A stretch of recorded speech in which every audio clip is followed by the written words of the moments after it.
रुझानों में यूपी में बड़ा उलटफेर होता हुआ दिख रहा है। बीएसपी का फिलहाल खाता नहीं खुला। एक बार फिर से 2014 वाली स्थिति यहां पर हो सकती है। बहुजन समाज पार्टी की 2014 में भी शून्य पर सिमट गई थी प्रभाजी बहुजन समाज पार्टी, और 2019 में जब समाजवादी पार्टी के साथ गठबंधन हुआ तो बीएसपी 10 सीटों तक पहुंच गई। लेकिन इस बार लग रहा है कि एक बार फिर से खाता नहीं खुलेगा।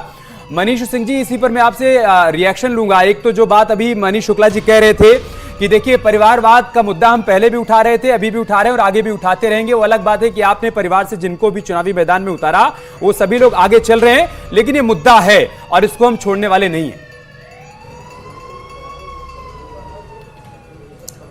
बहुत अच्छा सवाल किया। भारतीय जनता पार्टी का परिवारवाद देश के लिए शुभ है और समाजवादी पार्टी का संघर्षों की कोख से निकला हुआ जो एक समाजवादी विचारधारा, नीतियों, सिद्धांतों को लेकर के चलने वाला लाखों कार्यकर्ताओं का परिवारवाद है, यह अशुभ है। यह दोहरा चरित्र और दोहरा जो मापदंड है भारतीय जनता पार्टी का, इसी का जनता मुंहतोड़ जवाब दे रही है। एक बात। दूसरी जो महत्वपूर्ण बात है, भारतीय जनता पार्टी का भ्रष्टाचार, चाहे संगठनात्मक भ्रष्टाचार हो, पार्टी के अंदर भ्रष्टाचार हो, या देश के शासन करने के दौरान जो भ्रष्टाचार इन लोगों ने किया है, वो भारत के लिए अशुभ है और उसी का परिणाम है कि आज भारत की जनता ने मुंहतोड़ जवाब दिया है। तीसरी सबसे महत्वपूर्ण बात है कि भारतीय जनता पार्टी के लोग अब बोल रहे हैं तो उनकी सांसें अटक रही है। अब वो बातें उत्तर प्रदेश में 80 सीटें हम जीतेंगे, देश में 400 पार करेंगे, अरे ये अहंकार कहां चला गया? जनता ने अपने मतों से आपके अहंकार का चकनाचूर कर दिया। भारत की जनता ने आपके गले से जो गला फाड़ फाड़ करके मंचों से बोलते थे कि उत्तर प्रदेश में 80 जीतेंगे, देश में 400 पार करेंगे, ये गला फाड़ नारा कहां चला गया? और सबसे बड़ी बात आस्था जी, आप एक अपडेट अभी कर दीजिए अपने चैनल पर कि भारत के प्रधानमंत्री जी भी 6000 वोटों से पीछे चल रहे हैं। ये अपडेट अभी करा दीजिए, देख लीजिए उस पर चुनाव। चलिए ठीक है, कुछ और अपडेट्स हमें मिल रहे हैं, कुछ और अपडेट्स मनीष सिंह जी हमें मिल रहे हैं, वो अपने दर्शकों को दे देते हैं कि इकरा हसन अभी भी 80 वोटों से आगे चल रही हैं। प्रतापगढ़ से एसपी के एसपी सिंह आगे चल रहे हैं। मेरठ से समाजवादी पार्टी की सुनीता वर्मा आगे चल रही है, अरुण गोविल पीछे हैं। प्रतापगढ़ से समाजवादी पार्टी के एसपी सिंह इस वक्त आगे चल रहे हैं। मेरठ से सुनीता वर्मा आगे चल रही हैं। प्रतापगढ़ से एसपी के एसपी सिंह आगे चल रहे हैं। ये इस वक्त का ताजा अपडेट है। और मेरठ जो कि अरुण गोविल जहां से भाजपा से कंटेस्ट कर रहे हैं, जब पोस्टल बैलेट की शुरुआत हुई तो वो आगे चल रहे थे, लेकिन अब जब ईवीएम की काउंटिंग का भी डेटा रुझानों के साथ एडिशन में जा रहा है तो यहां से सुनीता वर्मा आगे हो गई हैं। ये बहुत तेजी से उलटफेर हो रही हैं चीजें। कभी कोई पीछे, थोड़ी देर पहले जितिन प्रसाद पीछे चल रहे थे, अब वो आगे चल रहे हैं। 1 घंटे पहले साक्षी महाराज पीछे चल रहे थे, वो आगे हो गए हैं। तो बहुत तेजी से रुझानों का ये आंकड़ा बदल रहा है, उससे हम आपको अपडेट कर रहे हैं। प्रभात त्रिपाठी जी हमारे साथ हैं, वरिष्ठ पत्रकार स्टूडियो से। और कैसरगंज से बीजेपी के करण भूषण अब पीछे हो गए हैं, पहले वो आगे चल रहे थे। फूलपुर से एसपी के अमरनाथ मौर्य आगे चल रहे हैं। तो ये 2 और सीट्स ऐड हुई हैं। फूलपुर से एसपी के अमरनाथ मौर्य आगे चल रहे हैं और कैसरगंज से बीजेपी के करण भूषण पीछे हो गए हैं। प्रभात त्रिपाठी जी, आपका रिएक्शन। कैसरगंज की सीट ये चर्चा में रही, हॉट सीट रही, बहुत लेट टिकट अनाउंस हुआ। बृजभूषण शरण सिंह के खिलाफ एक बड़ा कैंपेन INDIA गठबंधन की तरफ से रहा। उसके अलावा आप देखिए मेरठ की सीट, इसके चुनाव पर सबकी नजर थी। फूलपुर में कहा गया कि गठबंधन का प्रत्याशी मजबूती से यहां पर चुनाव लड़ रहा है। ये वो सीटें थी जिस पर एक पैरेलल आकलन ये भी साथ में रहा कि क्या ये फंस सकती है, क्या ये फंस सकती है, और बहुत तेजी से इन पर आप देखिए अप एंड डाउन हो रहा है। देखिए आस्था जी, हाँ, मैं एक बात ये कहना चाहूंगा अभी कि किसी भी दल को ज्यादा उत्साहित नहीं होना चाहिए, क्योंकि ये अभी जो रुझान है उसके आधार पर हम समीक्षा कर रहे हैं। ये टैली बदलेगी और टैली जब बदलेगी, क्योंकि ये लोकसभा चुनाव है, एक बड़ा चुनाव है, 12-15 लाख वोटों का एक निर्णय होता है, IVM खुलेंगी और अंतिम परिणाम क्या होगा।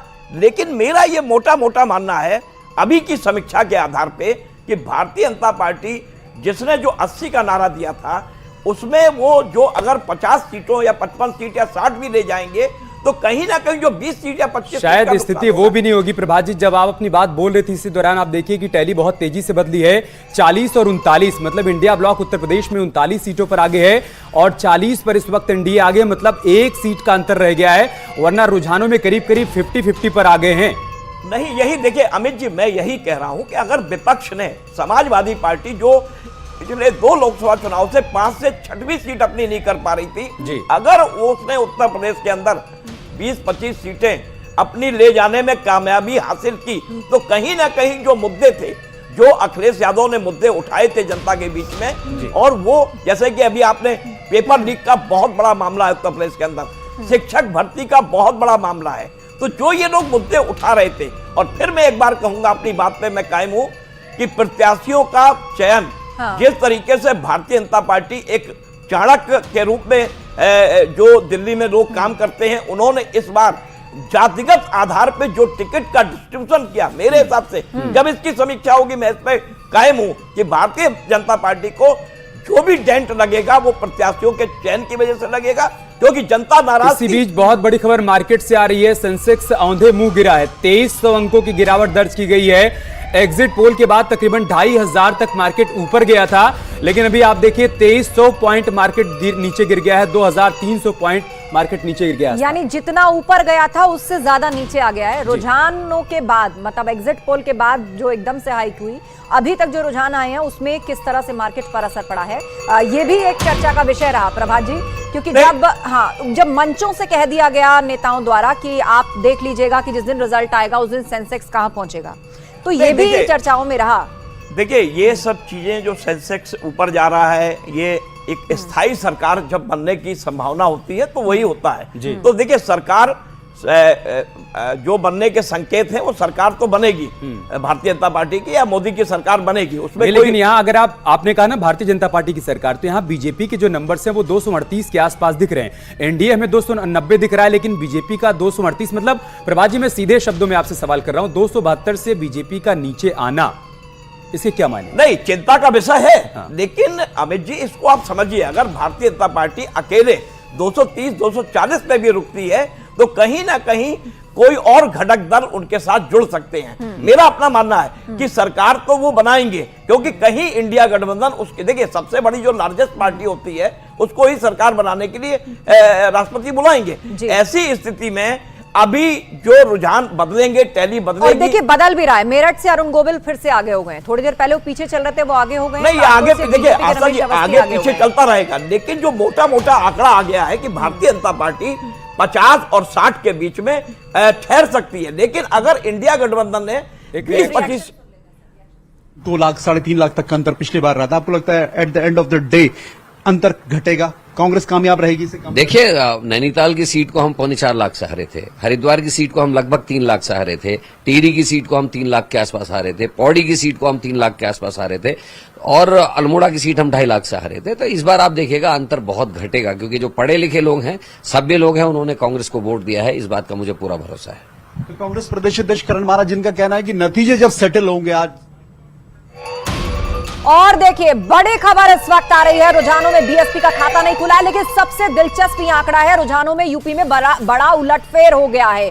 एनडीए और आईएनडीआईए में कांटे की टक्कर है इस वक्त, कांटे की टक्कर। एनडीए 40 सीटों पर और आईएनडीआईए 39 सीटों पर आगे चल रही है, लगभग 50-50 पर रुझानों में आगे चल रहा है सत्तारूढ़ दल का गठबंधन और विपक्षी गठबंधन। और इस बीच मेरठ से अरुण गोविल आगे हैं, कुंवर सर्वेश आगे चल रहे हैं मुरादाबाद से, और कैसरगंज से बीजेपी के करण भूषण फिर से आगे हो गए हैं जो थोड़ी देर पीछे हुए थे। बहरहाल ये अप डाउन चलता रहेगा, लेकिन इस बीच जो बड़ी फिगर है उत्तर प्रदेश से, उसमें 39 सीट्स पर आईएनडीआईए गठबंधन आगे चल रहा है, तो वहीं 40 सीटों पर एनडीए आगे चल रहा है। एग्जैक्ट आप लगा लीजिए, लगभग 50% का ये गैप है। मनीष शुक्ला जी हमारे साथ भाजपा प्रवक्ता और मनीष सिंह जी हमारे साथ समाजवादी पार्टी के प्रवक्ता है। मनीष शुक्ला जी, सबसे पहले आपके पास आते हुए, आपको लग रहा है, देखिए 9:45 बजे का वक्त तकरीबन हो गया है और 80 सीटों का रुझान सामने आया है।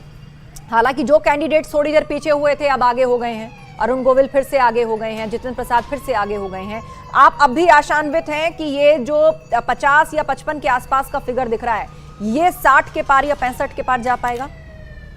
निश्चित रूप से आस्था जी, इसमें कोई संदेह नहीं है। मैंने पहले ही इसी बात को कहा था कि लगातार हम जहां पीछे हैं वहां बहुत कम वोटों से पीछे हैं। तो तमाम जगहों पे मतदाताओं का जो जब राउंड खुलता है तो मतदाताओं का एक ऐसा समूह होता है कि कहीं हमारे विपरीत मतदाता होते हैं, वहां पीछे हो जाते हैं, फिर जब हमारे समर्थक मतदाता होते हैं तो वहां हम आगे हो जाते हैं। लेकिन हमारे पास जो फीडबैक है, एकदम हम निश्चिंत हैं, आश्वस्त हैं कि भारतीय जनता पार्टी ने जो संकल्प लिया था उसके आधार पर हम उत्तर प्रदेश में सीटों को जीतेंगे।